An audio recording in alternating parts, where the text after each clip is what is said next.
वृंदावनेश्वरी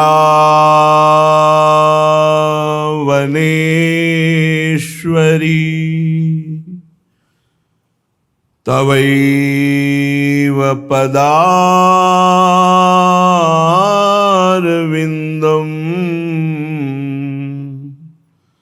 प्रेमामृतैकमकरन्द रसौघपूर्णम्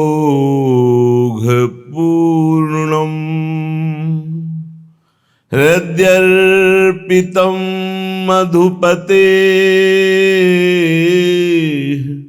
स्मरतापमुग्रं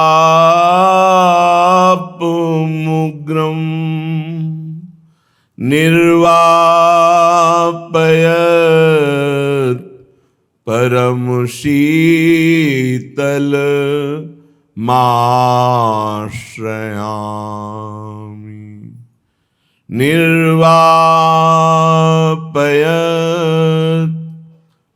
परमशीतल माश्रयामि। सुनी मेरी विनय छबीली राधा, तू तो करुणा सिंधु अगाधा। सुनी मेरी विनय छबीली राधा। हे करुणामयी स्वामिनी, हे छैल छबीली मेरी प्रिय सहचरी स्वामिनी जी, हमारी सहचरी स्वरूपा से स्वामिनी हित सजनी जो विराजमान है, उन्हीं की कृपा से छबीली राधा तक पहुंच हो सकती है, अन्यथा नहीं। जा पर श्री हरिवंश कृपाला, ताकि बाह गहे दूलाला। जिस पर हित सजनी स्वरूपा हरिवंश महाप्रभु की कृपा दृष्टि होती है, जो उनका शरणागत होता है, उसी के हृदय में प्रियाजू के चरणों का विशुद्ध प्रेम प्रकाशित होता है। बिना सहचरी रूपी स्वामिनी की कृपा के आराध्य देव श्री श्यामा श्याम के चरणों में विशुद्ध प्रीति तत्सुख भाव ये जागृत ही नहीं हो सकता। सो कृपाति सुलभ नहीं ताको कौन उपाय, चरण शरण हरिवंश की सहज ही बने बना। एक किशोरी कृपाते जो कछ होए सो होए, तो सो कृपाति सुलभ नहीं। यहां वृंदावन नित्य विहार रस में जो कुछ होता है सब श्री जी की कृपा से ही, दिव्य साधन, दिव्य भाव, दिव्य चिंतन, दिव्य आराधना की वृत्ति, ये सब कृपा से होती है।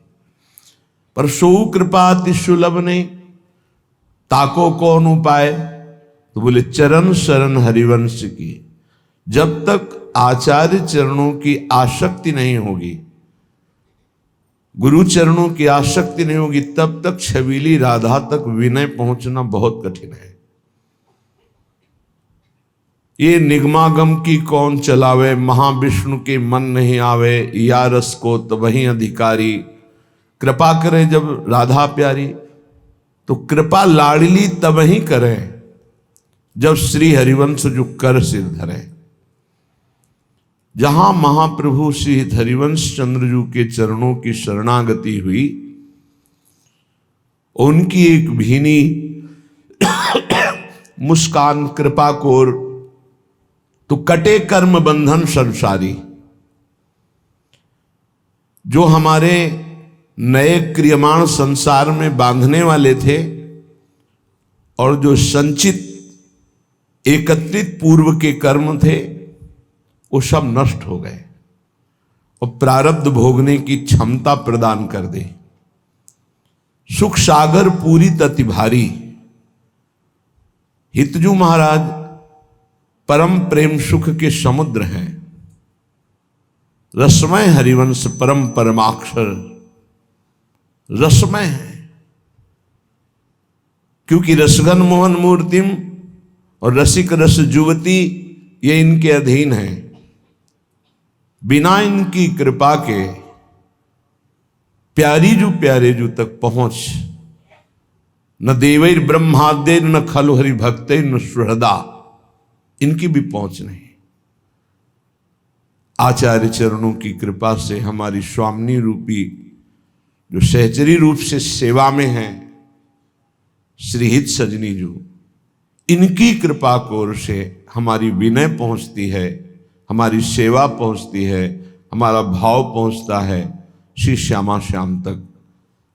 नहीं यन नारदाजे सुकैरगम्यम वृंदावने वंजुल मंजु कुंजे, जहां इन बड़े बड़े ईश्वर कोटि के महापुरुषों का भी भाव प्रवेश नहीं, वहां अपने जैसे अधमों का कहां प्रवेश हो सकता है।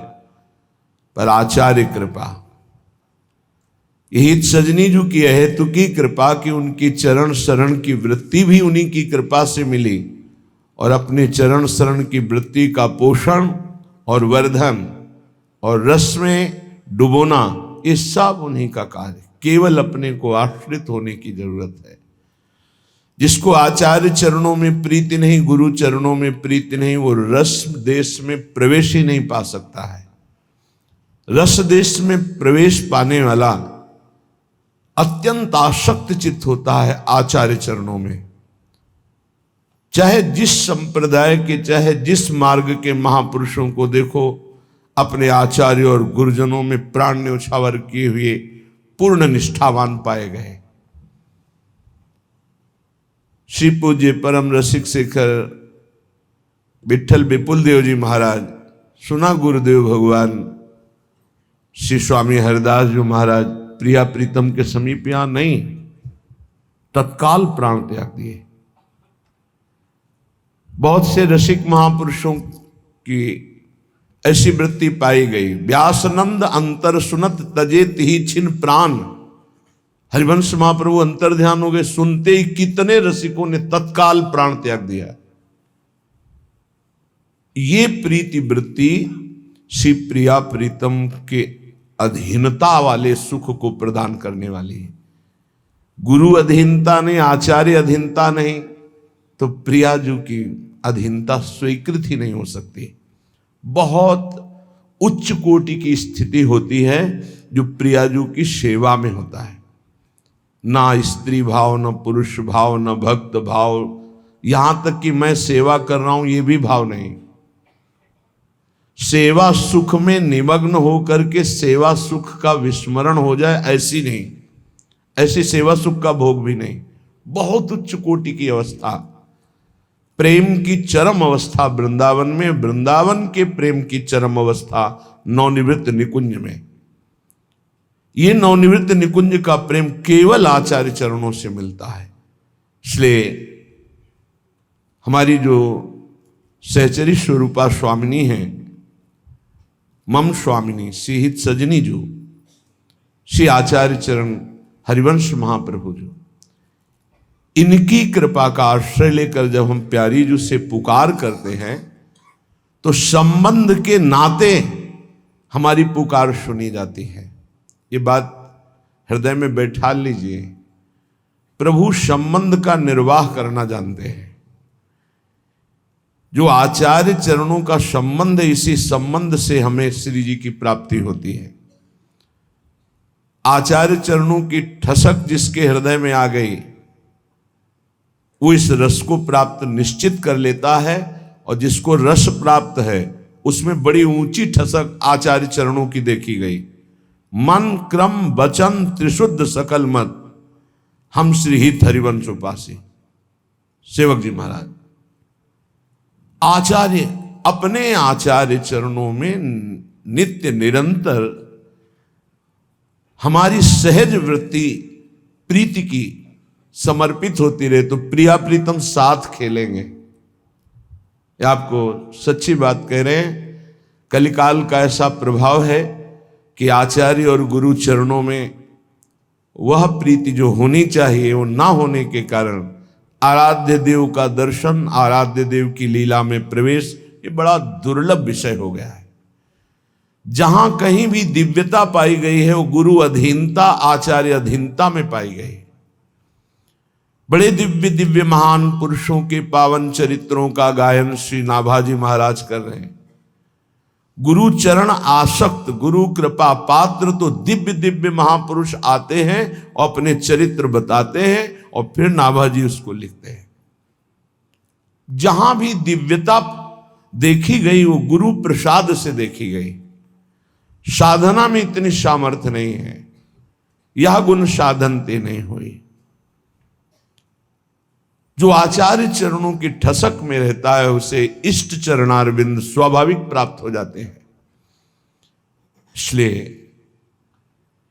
भूरी सखी जी अनन्य हित उपासक, उसी हित उपासना में अत्यंत दैन्य होकर स्वामिनी जी से पुकार कर रही हैं, हे स्वामिनी जी, हे छबीली राधा, हम पर कृपा कर दो, हमारी विनय सुनो, सुनो मेरी विनय छबीली राधा, तू तो करुणा सिंधु अगाधा, प्यारोडुम क्षमते ने शीर्षुकादि नाम तुय ध्यानगम। जिनके रूप का ध्यान भगवान शंकर आदि इस सहज में नहीं, वो हमारी स्वामिनी, वो हमारी प्यारी जू।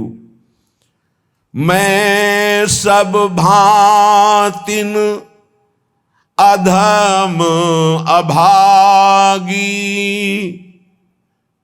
पर कृपा हो गई। वैसे तो मैं बहुत अधम हूं, मेरा बड़ा अभाग्य है। अभागी किसे कहते हैं? यहां लोक में कहा जाता है जो गरीब आदमी है, दर दर की ठोकरें खा रहा है, लोग कहते हैं बड़ा अभागी है। लेकिन हमारे अध्यात्म में अभागी किसे कहते हैं? जो पूरा जीवन निकल गया और भगवत प्राप्ति का उपाय नहीं किया, हरि प्राप्ति का भजन नहीं किया, साधन नहीं किया और विषयों में रमण करते हुए जीवन बीते, वो अभागी। सुनो उमाते लोग अभागी। कौन? बोले जो हरि तज होए विषय अनुरागी, जो भगवान के भजन को छोड़कर भोगों के चिंतन में, भोगों के भोगने में लगे, वो अभागी। बुरी सखी कह रहे यद्यपि मैं सब भांति अधम और अभागी, पर कृपा हो गई। रास्ते में ठोकर खा रहा था, पड़ा हुआ एक जंग लगा लोहा, पारसमणि की कृपा हो गई, स्पर्श हो गया तो सोना बन गया, वो कीमती हो गया, वो आभूषण देव शरीरों पर धारण करने योग्य बन गया वो। ऐसे ही यद्यपि मैं सब भांति से अधम हूं, अभागी हूं, पर आपकी कृपा हो गई। हे हित सजनी जू, आपकी कृपा हो गई तो प्यारी जू के चरणों में शरणागति हो गई। सच्ची मानिए, सच्ची मानिए, ये बहुत बड़ी हमारी विजय हो गई। ऐसा उदार दानी तिहारे आगले पाछले अपराध हरिवंश खेवी।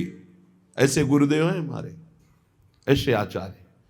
पीछे जो हो गए वो तो नष्ट ही हो जाएंगे, चिंता न करो। अगर आगे भी हो गए तो हम उसको देख लेंगे, तुम चिंता मत करो। बहुत करुणा, बहुत करुणा। तिहारे आगले पाछले अपराध हरिवंश खेवी। और महिमा तेरी कहा कहूं श्री हरिवंश दयाल, तेरे द्वारे बटत हैं सहज लाडली लाल। सहज शब्द है, साधना नहीं, तपस्या नहीं, योग नहीं। बोले तेरे द्वारे बटत है सहज लाडली लाल। सहज में जो झोली फैलाकर इनके द्वार में खड़ा हो गया तो प्रिया प्रीतम झोली में आ गए। ऐसा ही हुआ, प्रिया प्रीतम आ गए। हमारे भाग्य कहाँ ऐसे कि निरंतर वृंदावन वास करते हुए प्रिया प्रीतम के चिंतन में वृत्ति पहुंच जाए। ये तो केवल आचार्य कृपा, हित कृपा।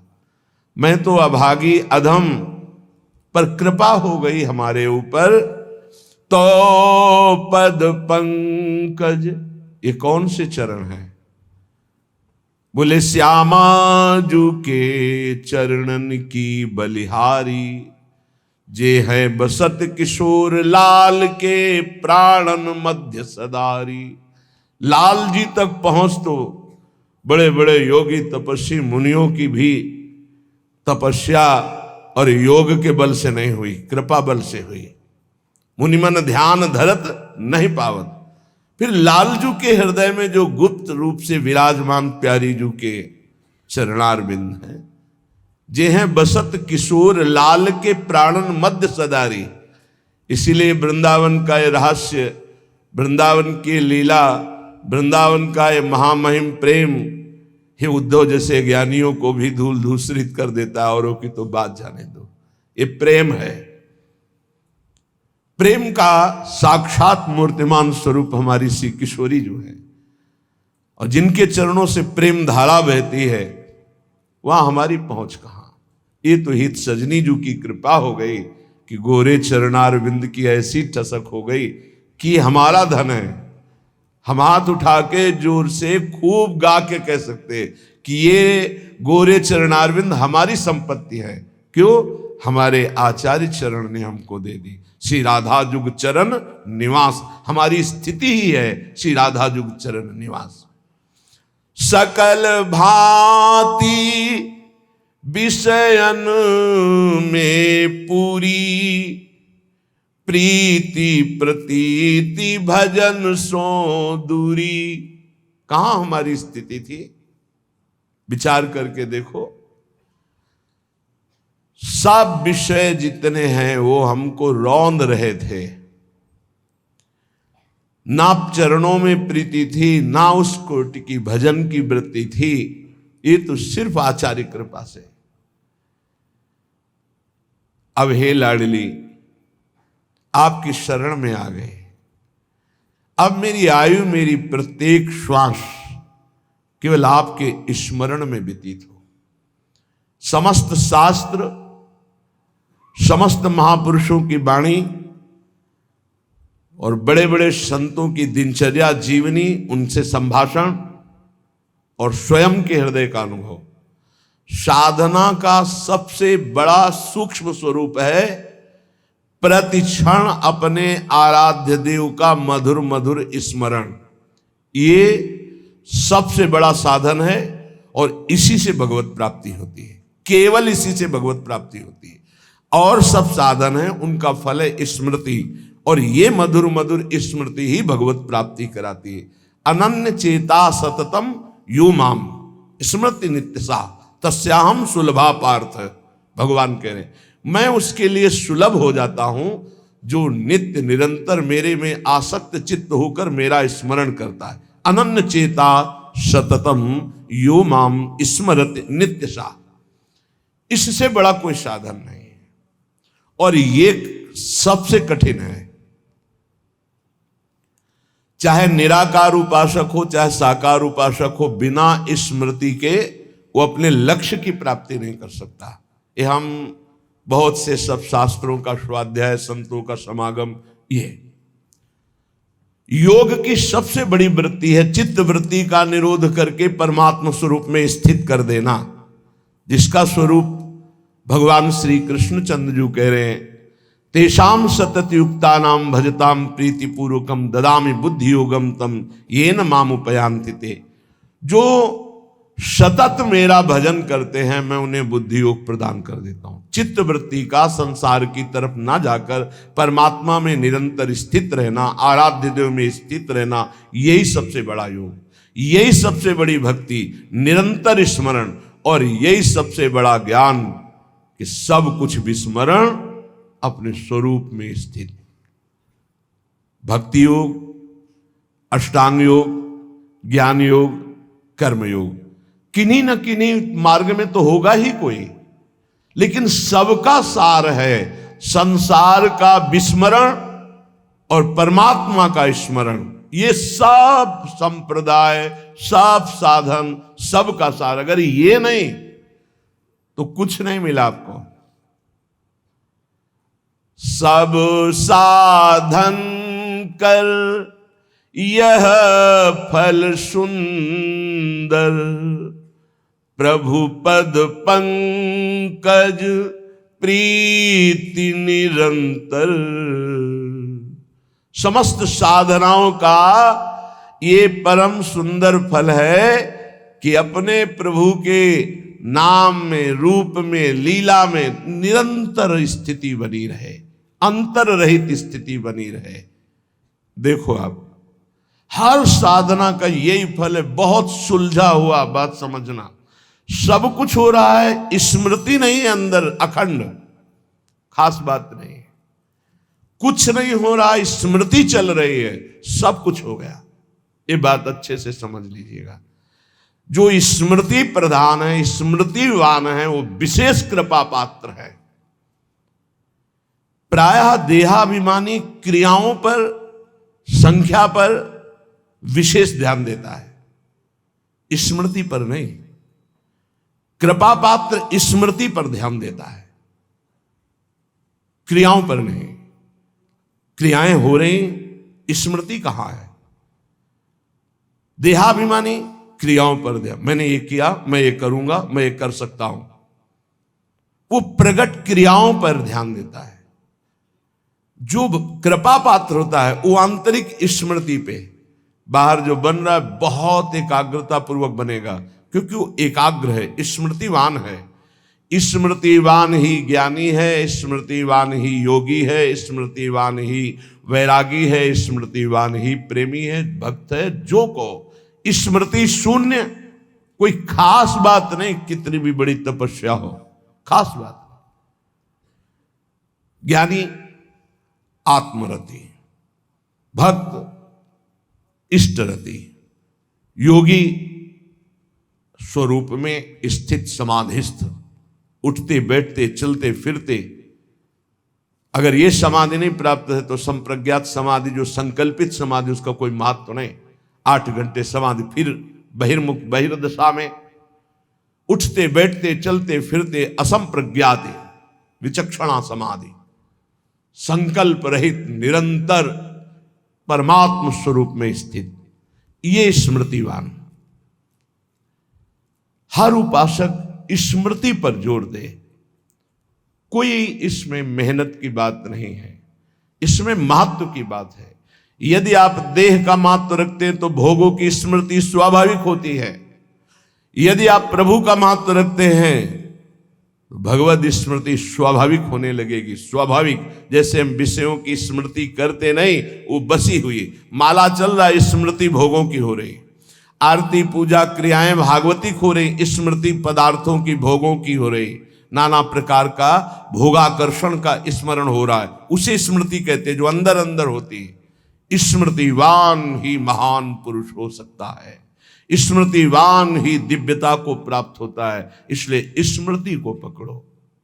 श्रीपाद प्रबोधानंद जी महाराज,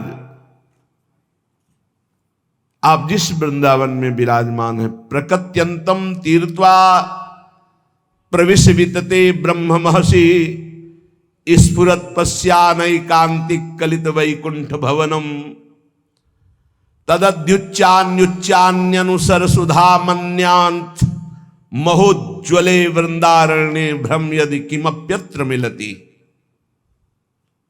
महाउज्ज्वल परम धाम वृंदावन जिनको मिल गया, अब क्या मिलना बाकी रह जाएगा। बहुत बड़ी ये प्रेम सिद्ध भूमि है, यहां वास मात्र करने से भगवत प्राप्ति है। संपूर्ण प्रकृति, स्थूल सूक्ष्म कारण, इसका जो उल्लंघन कर जाते हैं वो ब्रह्म ज्योति में प्रवेश करते हैं। त्रिगुणात्मिका माया पर जो विजय प्राप्त करते हैं वो ब्रह्म तेज में लीन होते हैं। उससे भी परे जो एकांतिक भगवत प्रीति संपन्न है, उनका वैकुंठ में प्रवेश होता है। उससे भी उच्चतर और भगवान के विभिन्न लीला धाम हैं, उससे भी उच्चतर ये महाप्रेम रस समुद्र वृंदावन धाम है। ये सर्वोपरि उज्जवल प्रेम रस प्रदान करने वाला यदि तुम्हें वृंदावन मिल गया तो अब कुछ भी मिलना बाकी नहीं रह जाएगा।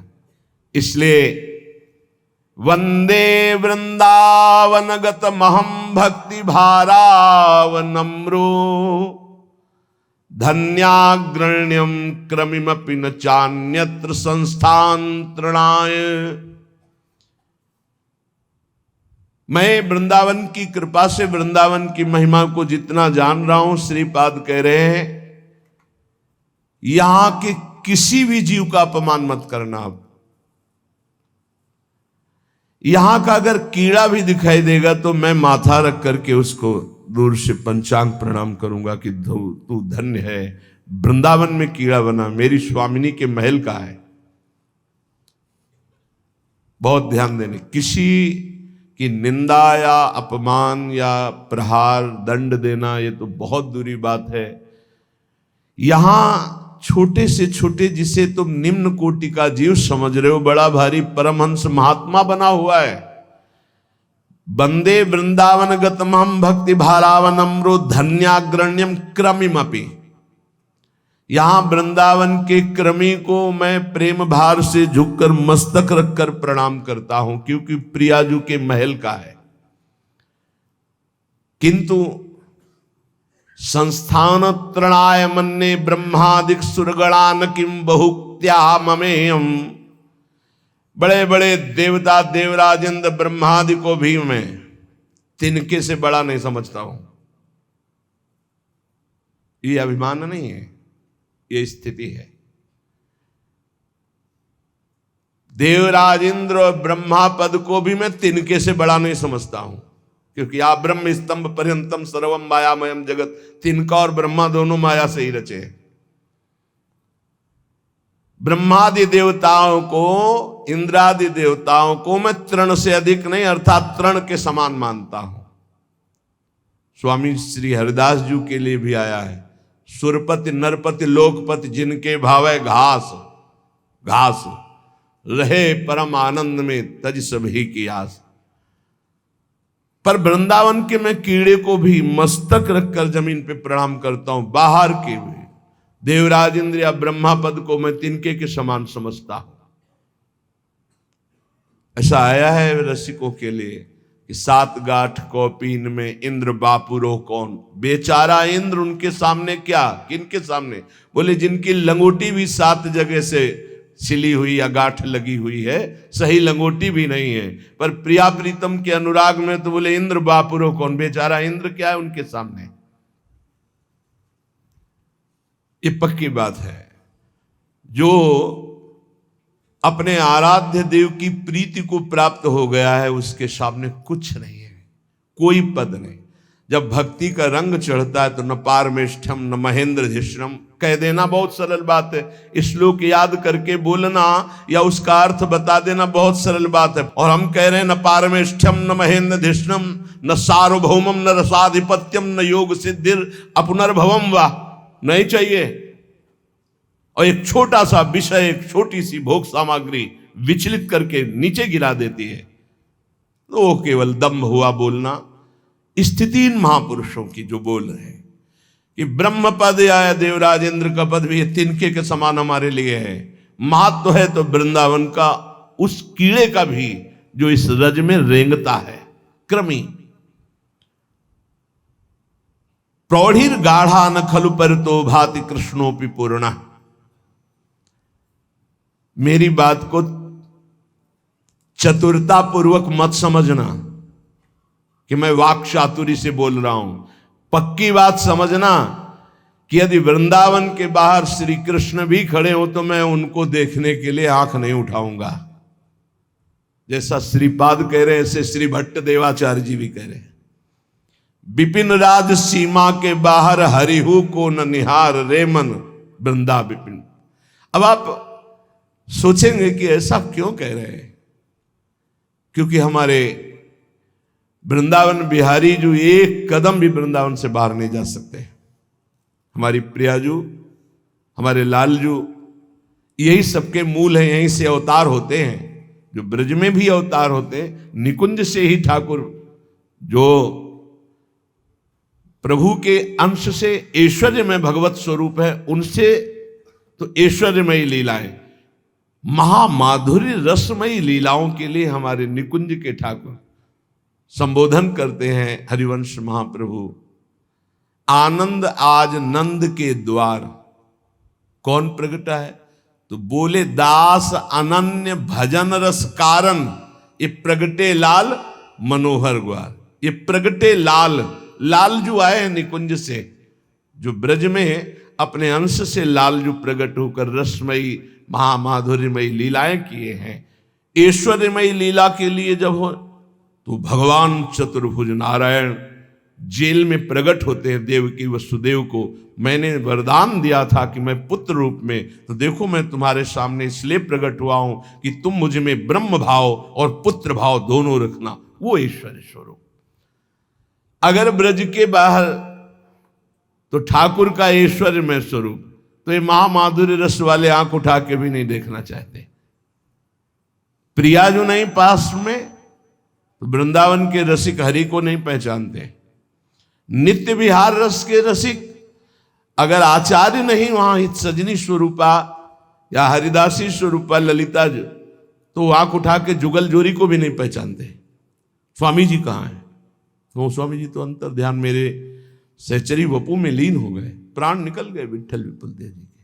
हमारी आचार्य स्वरूपा गुरु स्वरूपा सहचरी पार्श्व में तब प्यारी जो प्यारी हरिवंश जोरी। कह रहे पक्की बात कह रहा हूं, केवल वाक चातुरता मत समझना। वृंदावन के बाहर अगर हरि भी हो तो आंख उठा के, ऐसा श्री भट्ट देवाचार्य, विपिन राज सीमा के बाहर कुछ है एक दिव्यता, एक अद्भुतता, एक महामाधुर्यता। इसलिए उपासक को चाहिए कि यदि वृंदावन धाम का आश्रय मिल गया, कल एक संत भगवान ने प्रश्न किया कि आपके सत्संग से अपने इष्ट देव में बड़ी गाढ़ प्रीति भी होती है, पर बहुत से ऐसे साधक देखे जाते हैं जो अपने इष्ट देव की रति छोड़कर प्रियाजू के चरणों की रति में आ रहे हैं। तो इसमें आपका क्या भाव है उन लोगों के प्रति जो अपने इष्ट को छोड़कर आ रहे हैं? पहली बात कही कि चद्दर सही रंगा नहीं, अगर सही रंग गया है तो काली कामरी पर दूसरा रंग नहीं चढ़ता है। और दूसरी बात यह है कि जब प्रीति की बाढ़ आती है फिर ये नहीं दिखाई देता है कौन कहां कैसा। फिर तो प्रेम में ऐसी उमगन होती है, उस सर्वस्व त्याग कर आगे बढ़ता है। हमारे आचार्य चरण कहते हैं, जे अवतार कदम्ब भजत हैं धरि दृढ़ व्रत जुहिए, तेऊ मगि तजत मर्यादा बन बिहार रस पिए, रहो को काहू मन ही दिए, मेरे प्राणनाथ श्री श्यामा शपथ करो तृण छिए। जे अवतार कदम, कदम कहते समूह, जो अवतार लीला भगवान ने की, उन अवतार प्रभु के जो सुंदर रूप, सुंदर लीलाएं, सुंदर गुण, सुंदर महिमा, उनका जो भजन करते हैं, जब वो नित्य बिहारी श्यामा श्याम की प्रेम लीला के रसिकों का संग पा गए तो ऐसी उमगन होती कि वो अपनी उपासना छोड़कर उनके रंग में रंग जाते हैं। हरिवंश महाप्रभु कहते हैं वो अनन्य रामोपासक थे। तो उनका ये बात बहुत जोर की लगी कि शायद वो अपने इष्ट में प्रीति नहीं कर पाए, इसलिए ऐसा हो गया। उनका ऐसा भी नहीं, प्रेम की उमगन घसीट लेती है। का ऐसा कैसे हो सकता? उनका ऐसे हो सकता है जैसे तुलसीदास जी और नंददास जी सगे गुरु भाई हैं। तो जब नंद नंदन ललित त्रिभंगी मुरली मनोहर की रूप की चपेट पड़ी तो नंददास जी आसक्त चित्त होकर नंद नंदन की उपासना में तन्मय हो गए। तिलक बदल गई, छाप बदल गई, आराधना बदल गई। तो गोस्वामी जी ने पत्र में लिखा कि गुरु भाई, हमारे राम जी में क्या कमी थी जो श्याम जी के भजन में डूब गए तो उनका भैया यहां कमी की कोई बात नहीं थी। हे बावरा मन बंसी की तान सुनकर लुट गया। अब क्या कहें हम। और फिर गुरु जी ने भी कुछ सोच विचार के ही हमारा नाम नंददास रखा था, इसीलिए नंद नंदन ने मुझे अपना दास बना लिया, चित्त का आकर्षण कर लिया। अरे बड़े बड़ों के हृदयों में इस रूप माधुरी ने अपना प्रभाव दिखा दिया। ये ऐसा रस है,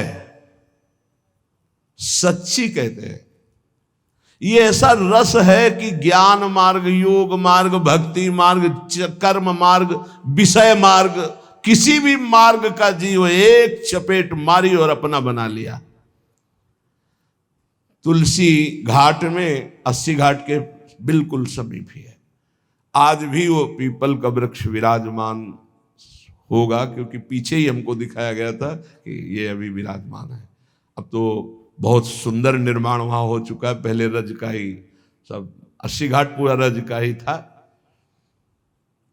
ध्यानस्थ बैठे हैं, चलो रास, बस वहीं से ऐसा परिवर्तन हुआ। अब हमसे पूछा जाए कि आपको क्या ब्रह्म ज्ञान में तृप्ति नहीं मिली क्या? आपको क्या अपने साधन या आचार्य निष्ठा में जैसी हरिवंश महाप्रभु में निष्ठा है, पक्की तुम्हें बता दे, क्योंकि बच्चापन से जो निष्ठा पड़ती है वो निष्ठा कभी फिसलती नहीं, ध्यान रखना। आद्य गुरु भगवान शंकराचार्य में जो निष्ठा जैसी थी वैसी ही आचार्य चरणों में निष्ठा है, जैसी आचार्य चरणों में निष्ठा वैसी आचार्य चरणों में थी। क्योंकि आचार्य चाहे 100 रूप धारण कर लें, लेकिन तत्व तो वही होता है। जब जब होए धर्म के हानि, तब तब तनु धरि प्रगटत आनि, जानी और दूजो नहीं। तृप्ति, न भूख की चिंता, न प्यास की चिंता, न वर्षा की, न गर्मी की, किसी भी, न सर्दी की, कोई व्यवस्था नहीं। घाटों में तो बिना आनंद के घाटों में रहते थे क्या? लेकिन ये है आनंद ऐसा कि हमारा तो बात जाने दो, श्रीपाद प्रबोधानंद जी महाराज जो हजारों सन्यासियों के गुरु थे, हम तो उस मार्ग के पथिक थे। ये तो अद्भुत उस मार्ग को प्रदान करने वाले थे जिनका आप ये वृंदावन महिमामृत सुन। कितने ऐसे परमहंसों के चित्तों को बलात् अपने रास विलास में आकर्षित करके रस समुद्र में डुबो दिया, आज तक नहीं उछरे, आज तक नहीं उछरे। ये रस अगर श्री जी की कृपा से आपको वृंदावन का आश्रय, वृंदावन का वास, वृंदावन की उपासना, राधा नाम में प्रीति, आप ये समझ लीजिए कि चरम अवस्था में पहुंच रहे हैं। चरम अवस्था की उपासना आपको अहेतुकी कृपालु श्री लाडली लाल ने दे दिया।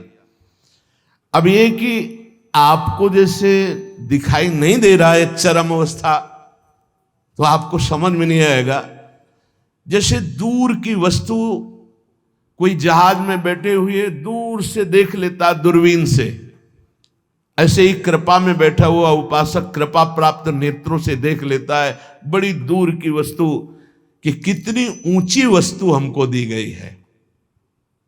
श्री भगवत ऋषि जी महाराज कह रहे कि देखे जीव जहाज चढ़ी दूरबीन धरि नैन, ऐसे ही वस्तु विचारिवर लखे आप उर ऐन, लखे आप उर ऐन। उपासक तौन कहावे रहे गुणन के बीच, गुणन आसक्त नावे। भगवत रसिक अनन्य सभाते आवे लेखे, प्रकृति पुरुषते परम, प्रकृति पुरुषते परे परम, उज्ज्वल रस देखे। यही बैठे हो, अलग अलग भाव के अनुसार दृष्टि है, लेकिन एक कृपा दृष्टि मिलती है जिससे मानस नेत्र खुलते हैं। वो दूरबीन है जो बैठे बैठे नित्य विहार रस को देख सकते हो। उपासक ऐसे ही वस्तु विचार वर लखे आप उरैन, उरैन हृदय के नेत्रों से बैठे बैठे लाखों हजारों के बीच में भी राय गुणन के बीच, सतोगुण रजोगुण तमोगुण माया के बीच में रहता हुआ गुणन आसक्त ना आवे, त्रिगुणातीत अवस्था को प्राप्त वो महापुरुष अपने हृदय के नेत्रों से महामाधुर्य रस का अवलोकन करता है। कोई भी द्वंद्व उसका स्पर्श नहीं कर सकता, प्रकृति और पुरुष दोनों से परे। यद्यपि प्रायः दो का ही वर्णन होता है, प्रकृति और पुरुष, लेकिन यहां कह रहे ये प्रकृति और पुरुष दोनों से परे परम उज्जवल महामाधुर्य रस को वो रसिक अनन्य अपने हृदय की दूरबीन से हर समय देखता रहता है, प्रकृति और पुरुष दोनों से परे। तभी कहते विपिन राज सीमा के बाहर हरिहु को। ये एक अद्भुत रस है वृंदावन का। ये आश्रय ले लो, चाहे लाखों कोस दूर हो, तो यही रस आपके हृदय में प्रकाशित होगा। जैसे पूज्य बाबा श्री राधा बाबा, भाई जी श्री हनुमान प्रसाद पोद्दार जी और शास्त्रों अनुगामी जन प्रिया प्रीतम के प्रेम रस में निमग्न हुए गोरखपुर गीता वाटिका पर। रजरानी वृंदावन की आश्रय, वृंदावन का आसक्ति प्रिया प्रीतम के चरणारविंद की वृंदावन से ही प्राप्त हुई। इसलिए अपने को जो मिला बहुत जोर की बात मिल गई। राधा नाम प्रिया प्रीतम के चरणों का आश्रय, श्री स्वामिनी जी के कृपा प्रसाद से कुछ दुर्लभ नहीं रहेगा, सब कुछ प्राप्त हो जाएगा। धैर्य पूर्वक अपने मार्ग को पकड़ के चलते रहो।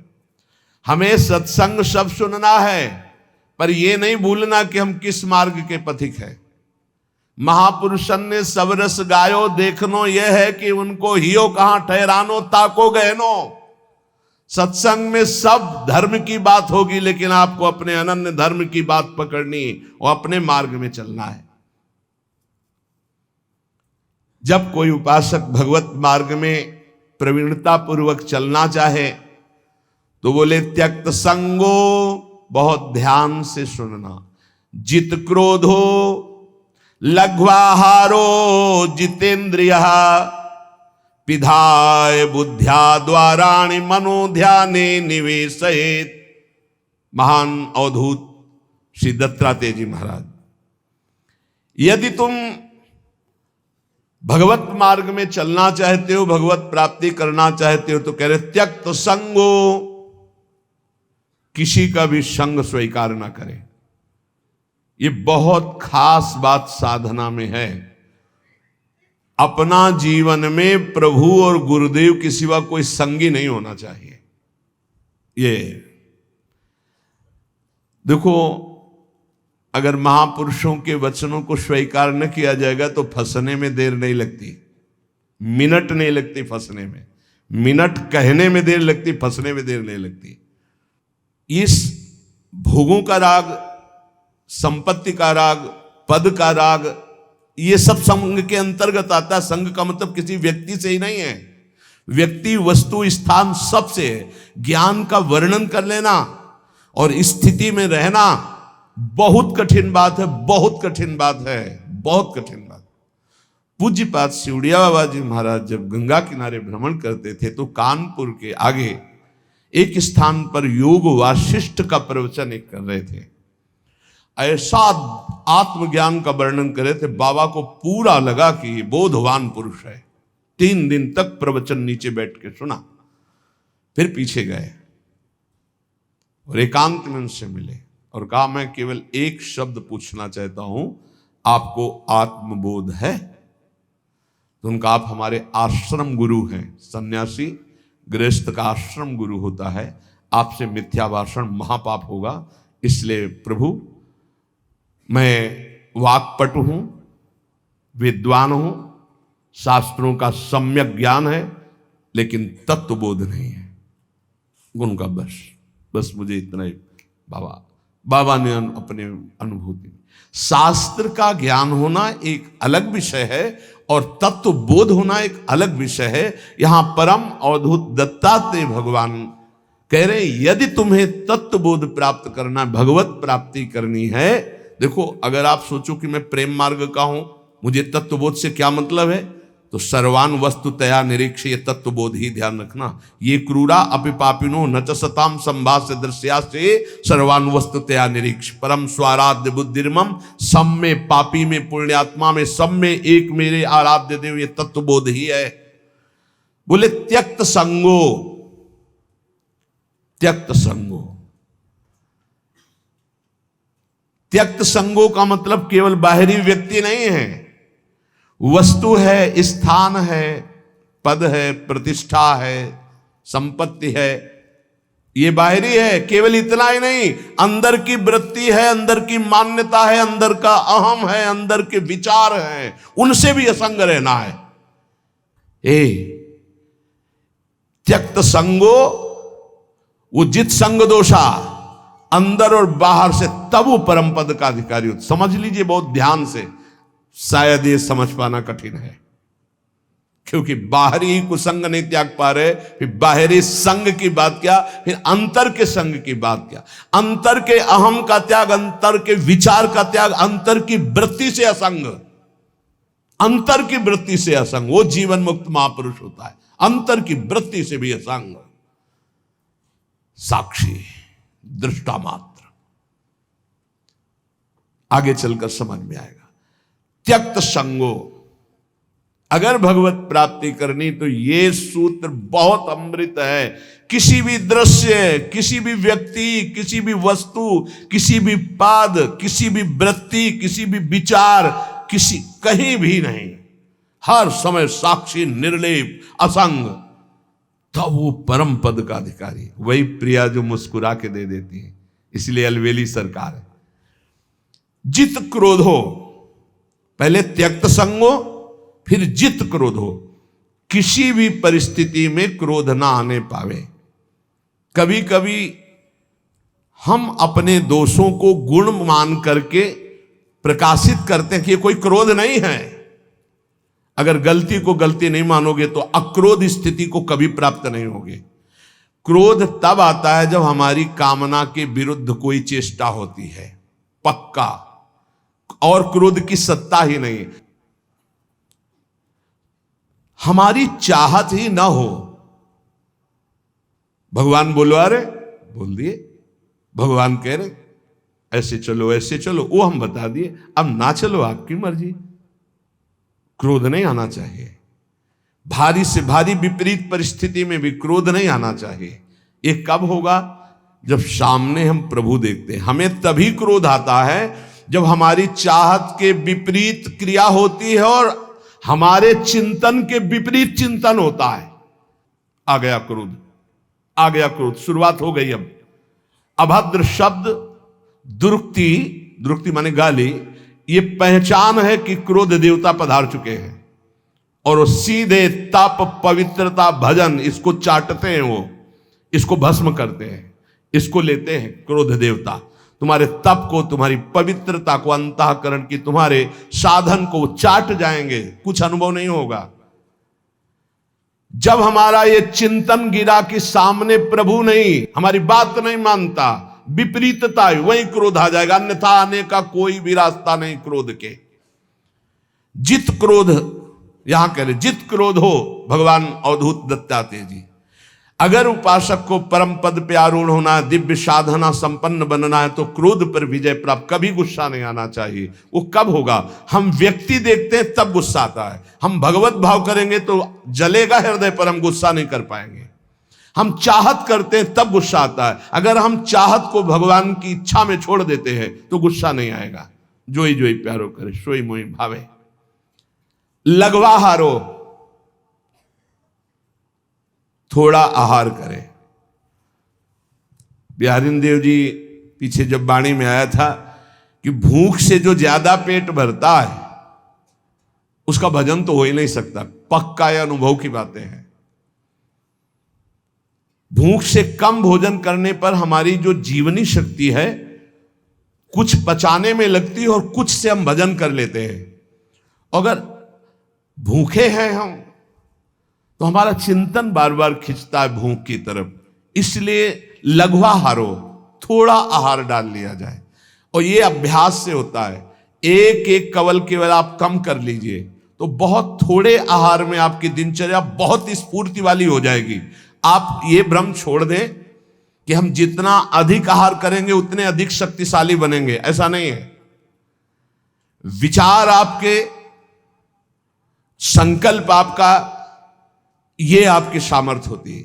शुद्ध संकल्प, ये हम सांसारिक भाषा में बोल रहे हैं, शुद्ध संकल्प, शुद्ध विचार, पवित्रता, जितेंद्रियता, लघु आहार, आप महान बलशाली हो जाएंगे पक्का।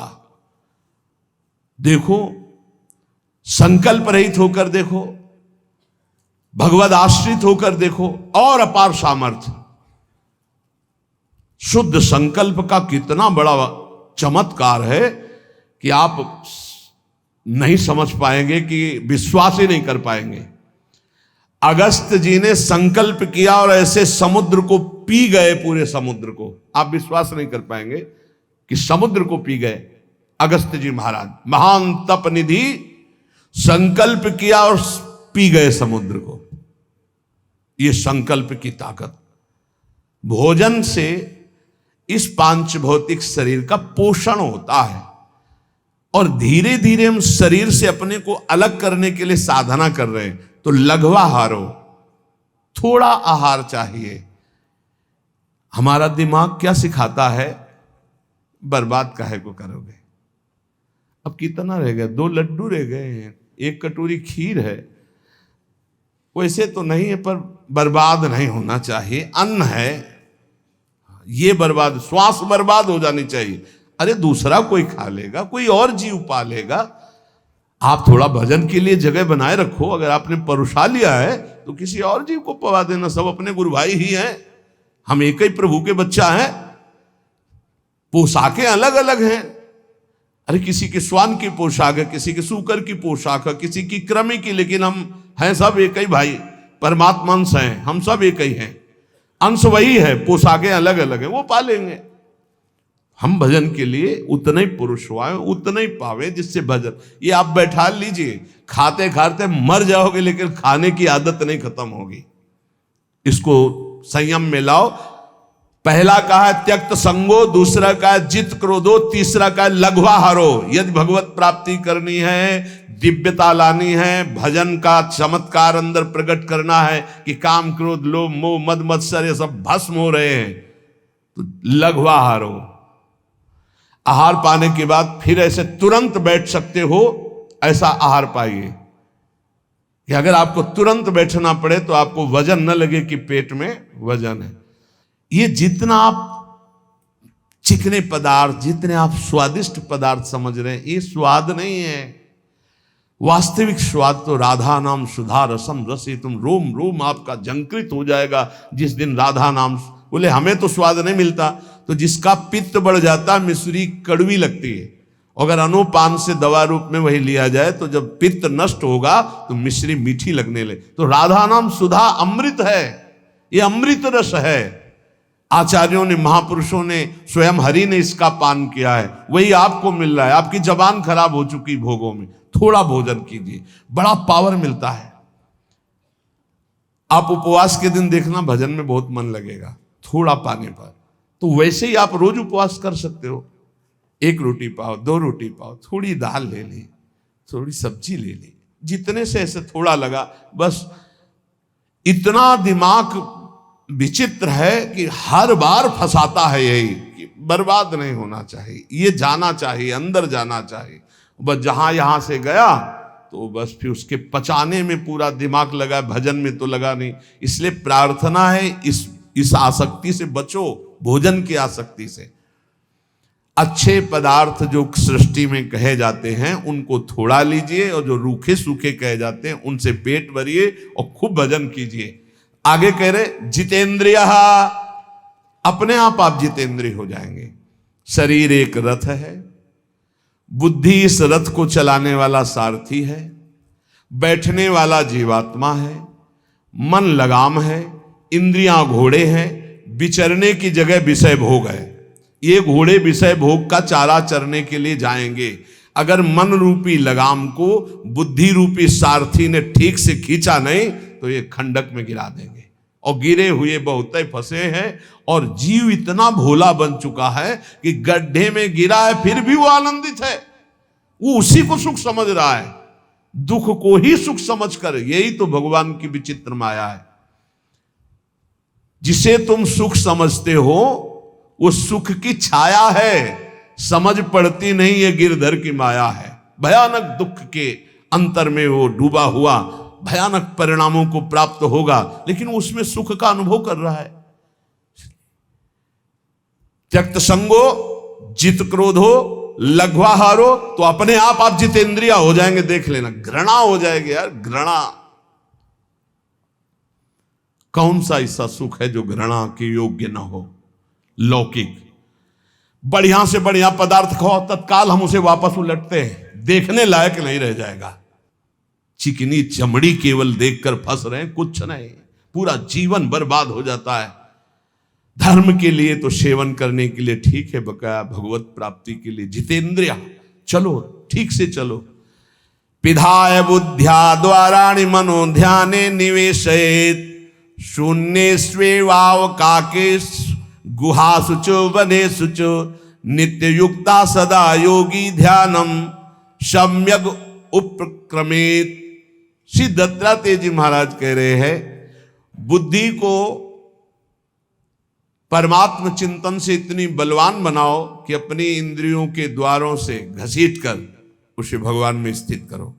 हर इंद्रिय द्वार बंद, अंतर्मुख इंद्रियों को करके परमात्म चिंतन में लग। शून्य स्वेवावकाशेषु, एकांत स्थल में कुछ देर बैठने का अभ्यास करना चाहिए। एकांत सुख मास्यताम, 24 घंटे में 48 मिनट का तो रख ही लो शांत एकांत। अपने कमरे में शयन के समय आधा पौन घंटा अगर आप निकाल पावे, बड़ा आनंद आएगा। 24 घंटे आप सेवा दिनचर्या में लगे, आधा घंटे निकाल लो या 48 मिनट शांत बैठ जाओ। बिल्कुल कोई माला नहीं, कोई क्रिया नहीं, बिल्कुल आप इस बात को देखना करके शांत बैठो। पहले बैठ जाओ, अब देखो आपका मन कहां है, तत्काल देखिए। जो ही शांत बैठे, अब है कहां? जो सामने रूप आ रहा है, चाहे वो वस्तु हो, व्यक्ति हो, स्थान हो, उसमें तुम्हारी ममता है, उससे तुम्हारा संबंध है। वस्तु, व्यक्ति, स्थान, प्रभु आ रहे हैं कि संसार का कोई वस्तु, व्यक्ति, स्थान आ रहा है?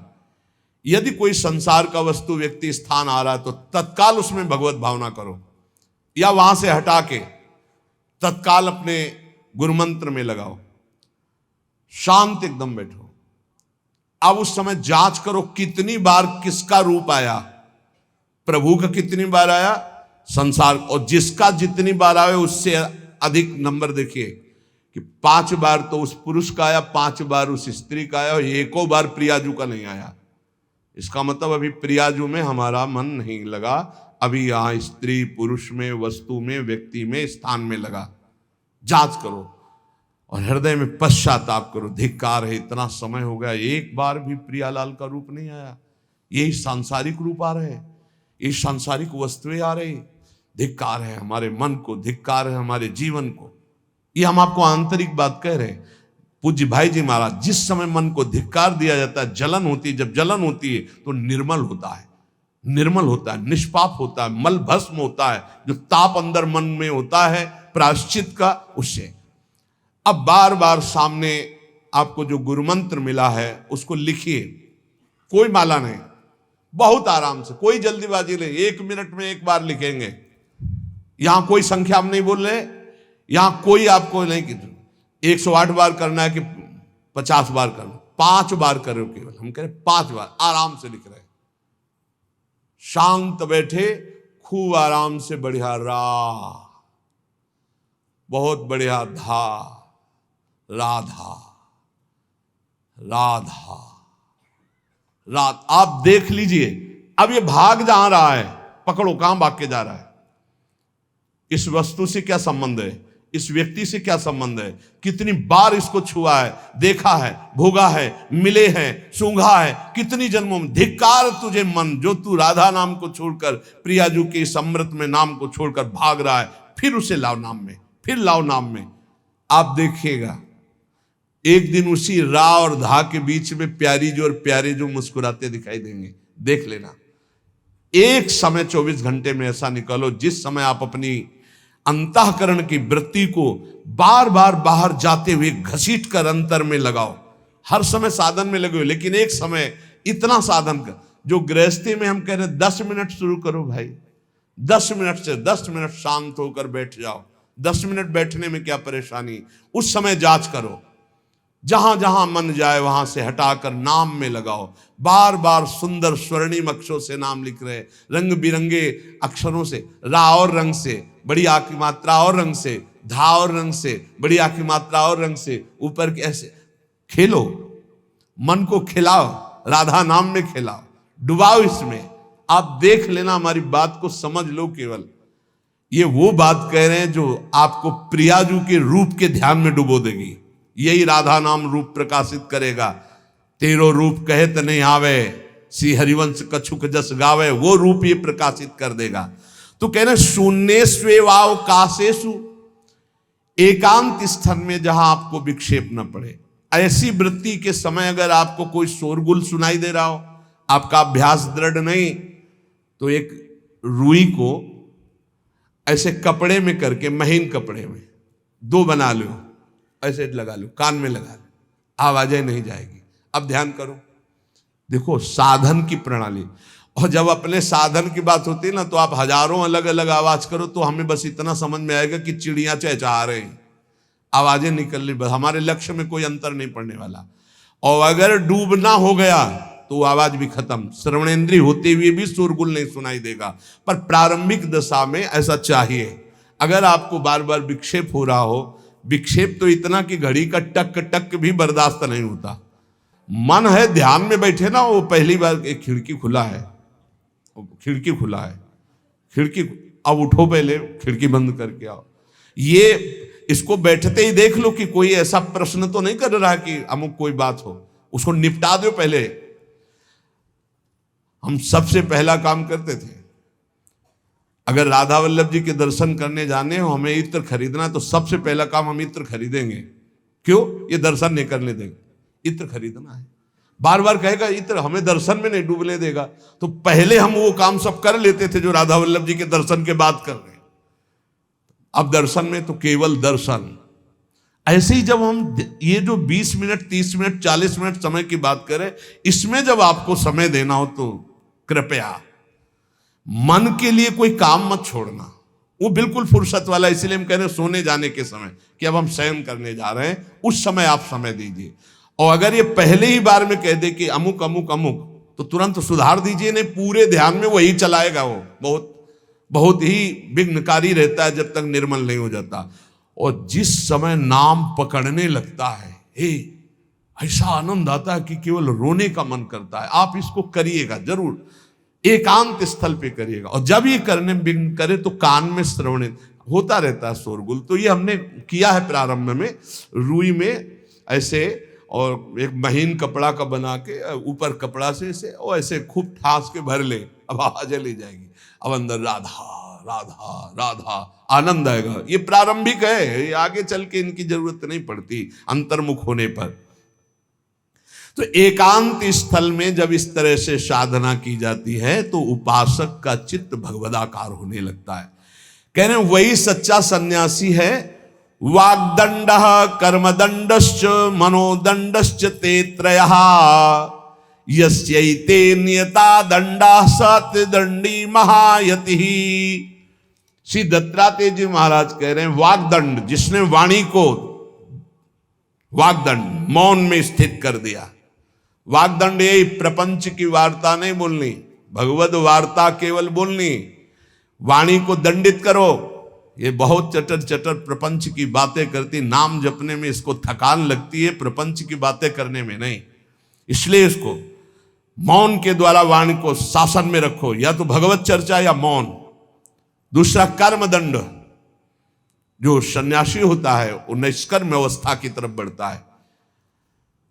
प्रापंचिक कर्मों को करते हुए भगवान नाम स्मरण करके यदि कर्म समर्पण कर दिया जाए तो वही गति प्राप्त होती है। ये तो सर्वाणि कर्माणि मयि सन्न्यस्य मत्पराः प्रापंचिक कर्म है, व्यापार, नौकरी आदि नाना प्रकार के। लेकिन इन कर्मों को भगवत स्मरण करते हुए किया जाए, भगवत समर्पित कर दिया तो वही गति प्राप्त होती है जो निष्कर्म अवस्था को प्राप्त सन्यासी की होती है। 3 दंड होते हैं, वागदंड और एक होता कर्मदंड, शरीर को निश्चेष्ट रखना, निष्क्रिय रखना, और मनोदंड, मन को निसंकल्पित रखना, कोई संकल्प न बनना। इसे संन्यास भाव को प्राप्त महापुरुष की अवधूत स्थिति तक पहुंचने का यह रास्ता है। वागदंड, कर्मदंड, मनोदंड, वाणी को मौन के द्वारा, शरीर को निश्चेष्टता के द्वारा निष्कर्म स्थिति के लिए, और मन को निसंकल्पता के द्वारा, कोई संकल्प न बनावे, ऐसा का ऐसा, ऐसा नहीं, जैसा प्रभु जब चाहे जैसा, हमारा कोई संकल्प विकल्प नहीं। वाणी से भगवत चर्चा, शरीर से भागवतिक कर्म, नहीं तो सांसारिक विरत बहुकर्मा, निरत निरंतर सज्जन धर्मा।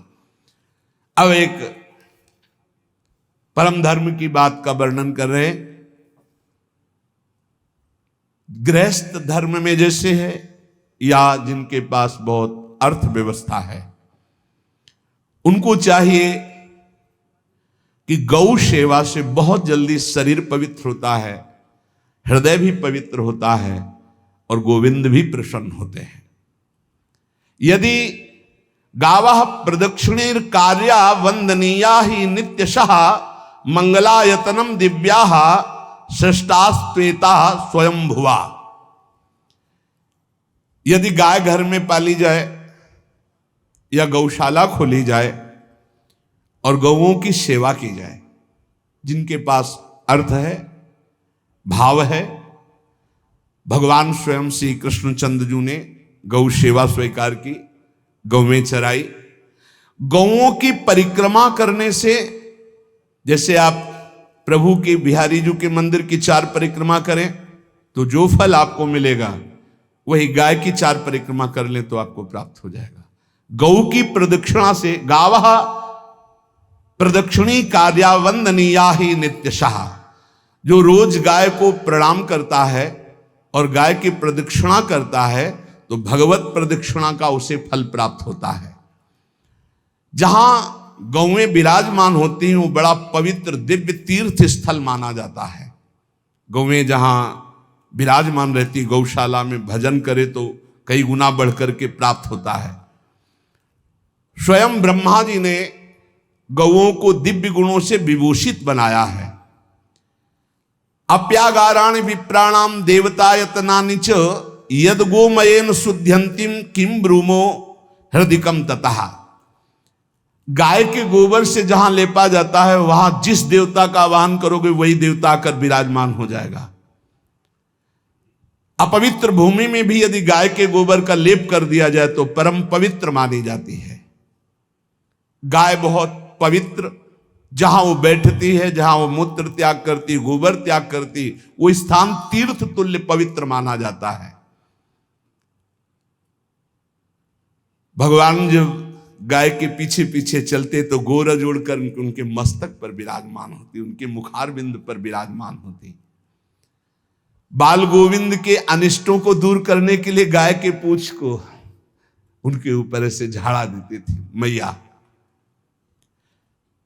जब गुरुमंत्र वैदिक सिद्धांत से दिया गया था पहली बार तो पंचगव्य पिलाया गया था। गोमूत्रम गोमयम क्षीरम दधि सर्पिस्तथैव च गवाम पंच पवित्राणि पुनंत सकलम जगत। कितना भी बड़ा पापी हो, अगर पंचगव्य पिलाया जाए तो वो वैदिक मंत्रों को स्वीकार करने लायक हो जाता है, पवित्र हो जाता है। पंचगव्य में 5 चीजें गाय की होती है। गाय का मूत्र, गाय का गोबर, गाय का दूध, गाय का दही और गाय का घी, ये 5 मिलाकर पंचगव्य पिलाया गया था। पहली बार जब वैदिक मंत्र दिया गया था तो पंचगव्य बनवाया था गुरुदेव भगवान ने संन्यास, और वो पिलाया था। ये पंचगव्य पिलाने से अपवित्रता का नाश होकर पवित्रता का संचार होता है।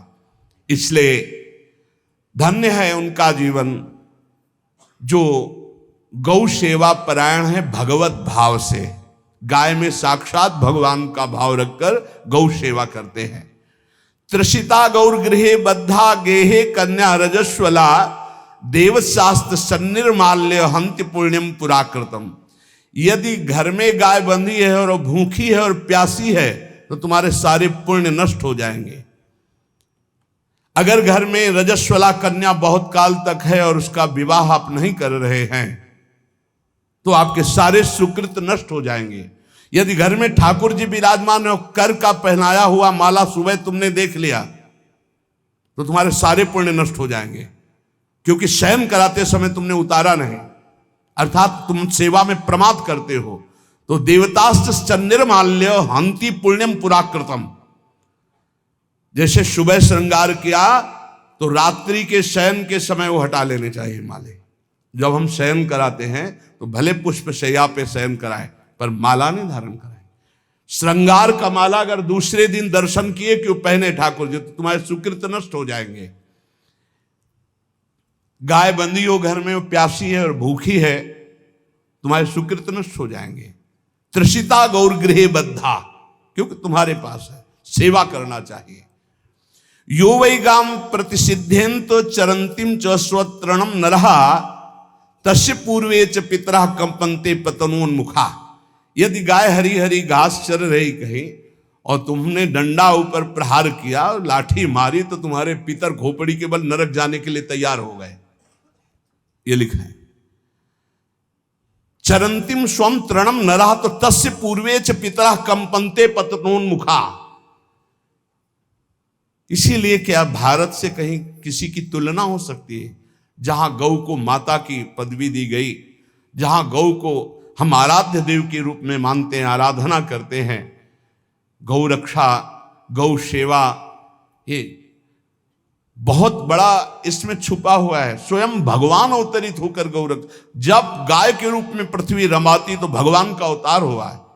बड़ा विचित्र समय आता चला जा रहा है कि अब आधुनिक यंत्रों की ऐसी सेवाएं हो गई बड़ी बड़ी कि अब ना बैल की जरूरत है और ऐसे दूध की महंगाई बन गई कि अब देसी गाय 2 लीटर 3 लीटर 4 लीटर और ऐसी की 20-20 25-25 लीटर दे तो कौन देसी गाय को। तो गौओं का सेवा का भावना शास्त्र आज्ञा करता है कि जो प्रतिदिन अग्रग्रासे परोभावा कर्तव्यो भक्ति तोन्वहम अकृत्वा स्वयं आहारम कुर्वम नापनोति दुर्गतिम।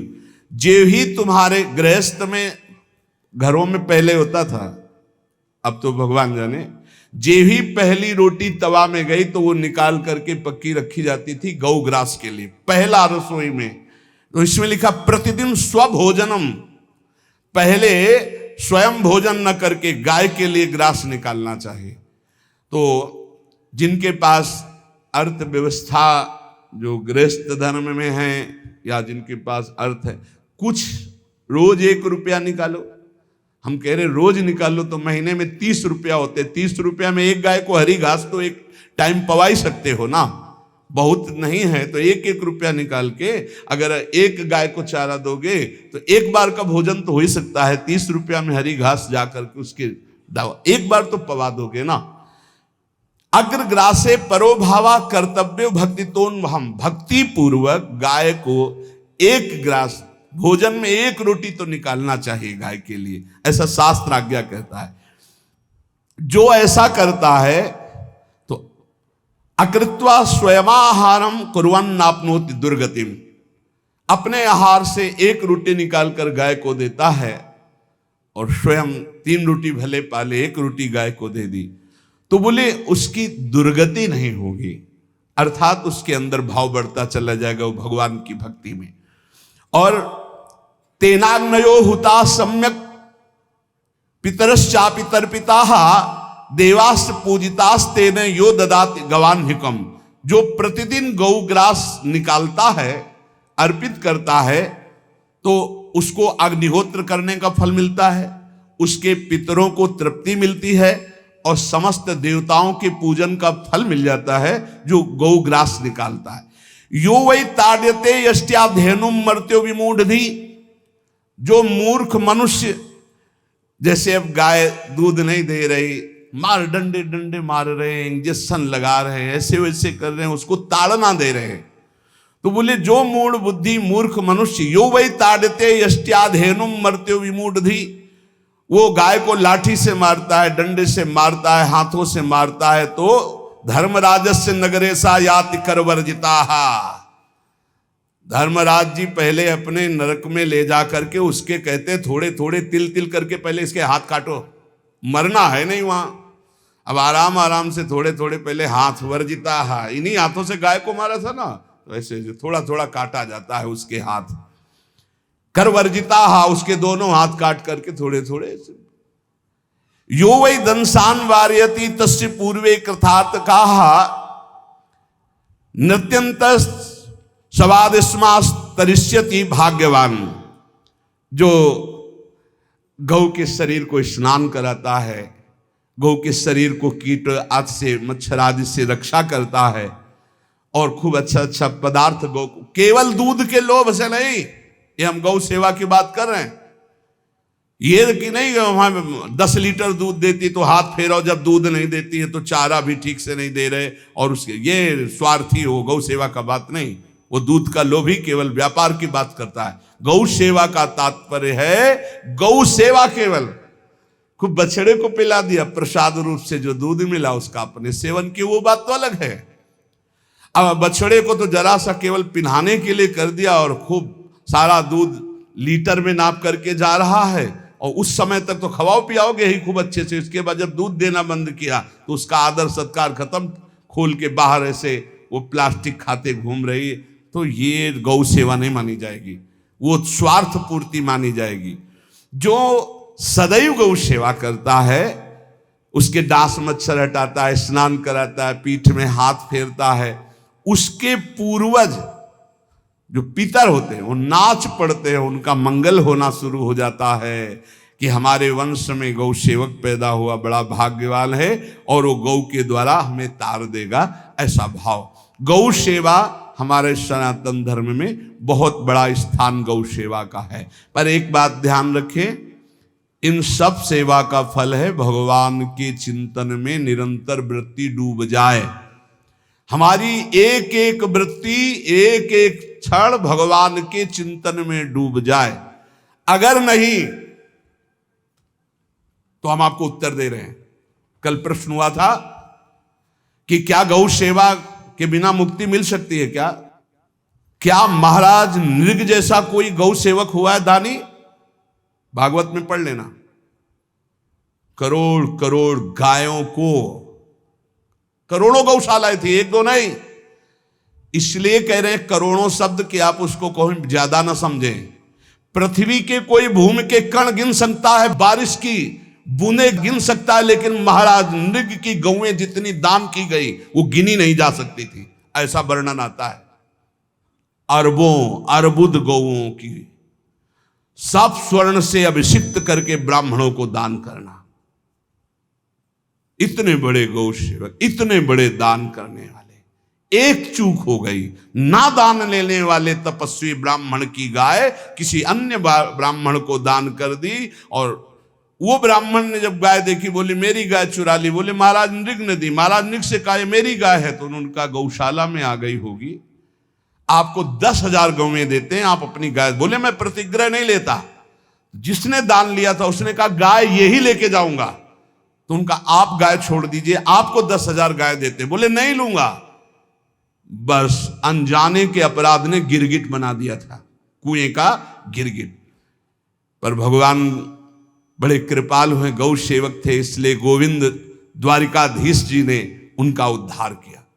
सब साधन का फल है अच्युत भावना से युक्त होकर, भगवत भावना से युक्त होकर निरंतर भजन करते हुए सेवा परायण रहो, चराचर जगत की सेवा परायण रहो। भजन करना ही सबसे बड़ा परम धर्म है। हम सब सेवाएं करें जगत की, लेकिन अंदर से राधा राधा राधा, गोविंद गोविंद गोविंद गोविंद, आनंद आ जाएगा।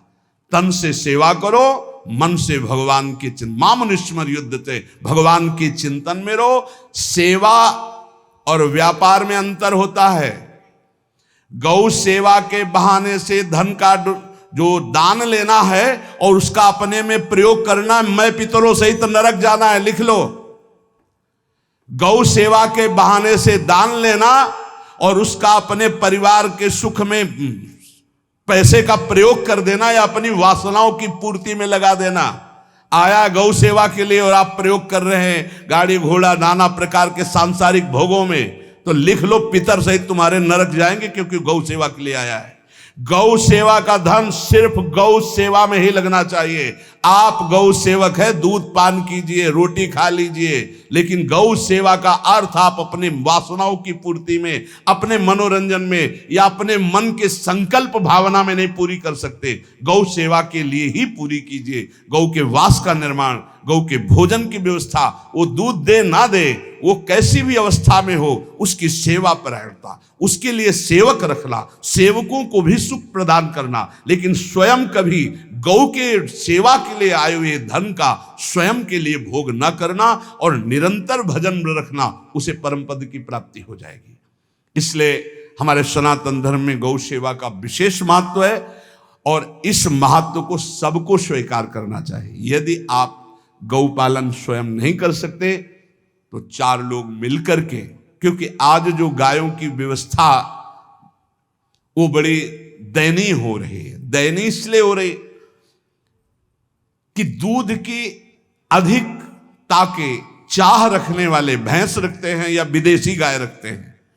अपनी भारतीय जो देसी गाय है वो उतना अधिक नहीं देती कि 40 लीटर 30 लीटर 25 लीटर, बहुत अधिक देगी तो 5 और 8 लीटर।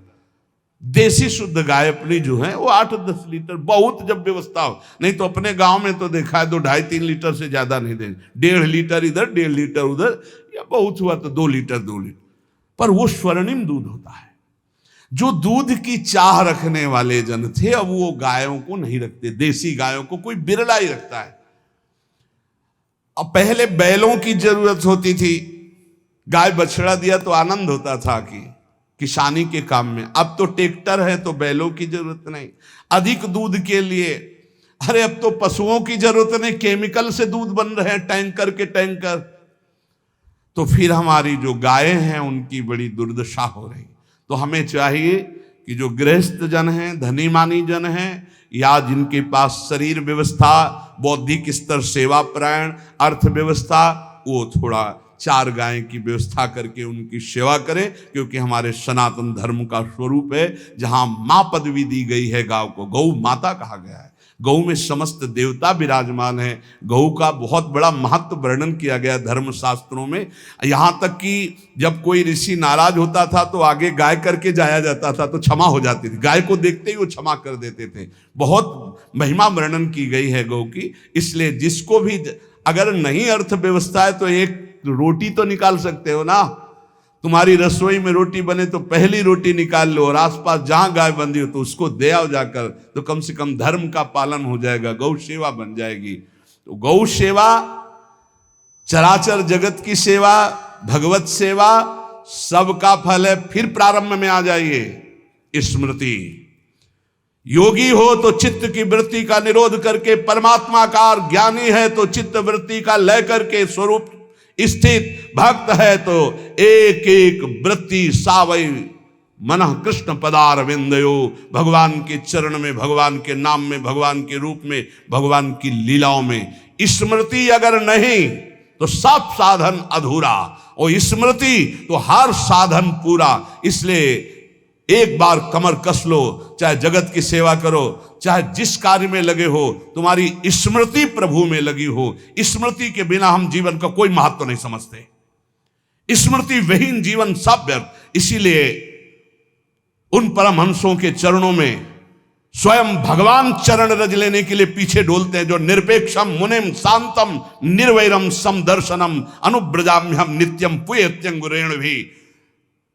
ना कोई प्रतिज्ञा, ना कोई चाह, ना कोई इच्छा, निरंतर भगवदाकार वृत्ति, निरपेक्षम, मननशील, द्वंद्व विमुक्ता, जो शांत हैं, जो किसी से वैर नहीं रखते, भगवदाकार वृत्ति, उसी मार्ग के आप पथिक हैं। सर्वतो भावेन, अपने मन को समेट लो धर्म और कर्म दोनों से, और साब त्यज लोक धर्मान, और परम धर्म का सेवन करते हुए समस्त चराचर जगत को भगवत स्वरूप निरखते हुए इसी जन्म में परम पद को प्राप्त हो जाओ। सत्संग का सार हमारा शरीर है, इससे सेवाएं बने, हमारा मन है, इससे चिंतन बने, हमारी वाणी है, इससे लीला गुण का गायन करें, और हम स्वयं परमात्म अंश हैं, परमात्म स्वरूप है, ऐसी ठसक बनी रहे, जीवन मुक्त ही हो। स्वार्थ को लेकर किया गया धर्म रंग नहीं लाता। निष्काम किया हुआ छोटा सा भी धर्म परमार्थ की ऊंचाई पर चढ़ा देगा, ध्यान रखना, परमार्थ की ऊंचाई पर चढ़ा देगा। इसलिए निष्कामता सब सोहित, निष्कामति। श्री वृंदावन विश्राम श्री राधा वल्लभ लाल को हृदय ध्यान मुख नाम। शेष चर्चा आगे। श्री राधा वल्लभ लाल की।